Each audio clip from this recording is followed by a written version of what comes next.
Here is a question. Read it carefully and think about the answer. Let us solve it step by step. Let us first understand the key concept here. Br2 addition to an alkene proceeds via anti-addition through a bromonium ion intermediate. The two bromine atoms add to opposite faces of the double bond, anti-stereochemistry. Moving on to the next step. The starting material is R3-bromocyclopentene.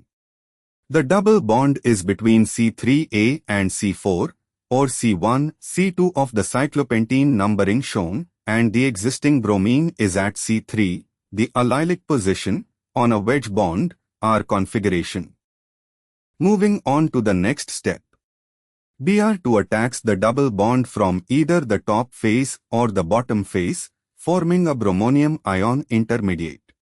Because the starting material is enantiopure, R attack from the two faces is diastereotopic, the two faces are not equivalent due to the existing stereocenter at C3. And for the final step, attack from each face gives two different diastereomers.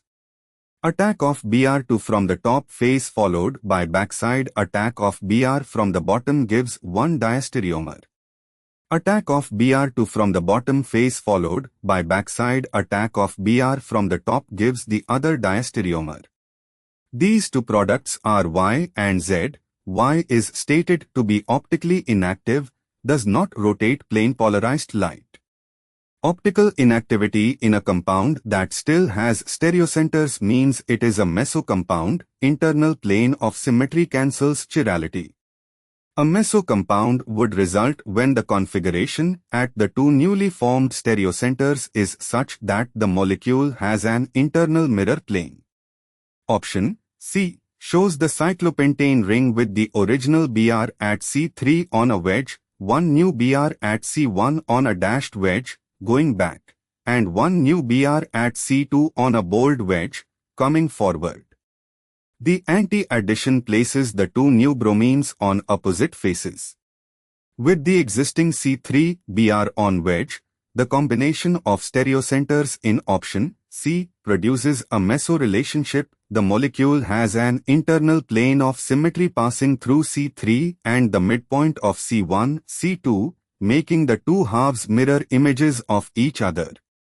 This gives an achiral, meso, compound that is optically inactive. A shows both new Br atoms on the same face, both dashes, which would be SYN addition, not the mechanism of Br2 addition. B shows new Br atoms on the same face as each other, both on same side, inconsistent with anti-addition or gives a chiral product. D appears to show only monosubstitution or lacks the correct tribromide pattern. E lacks the C3 Br or shows an incorrect stereochemical arrangement that would give an optically active product. The anti-addition of Br2 to R3-bromocyclopentene, when bromonium forms on the face that leads to a mesotribromide upon backside Br attack, gives the optically inactive, meso, product shown in option C. Therefore, the correct answer is C. Therefore, the correct answer is option C.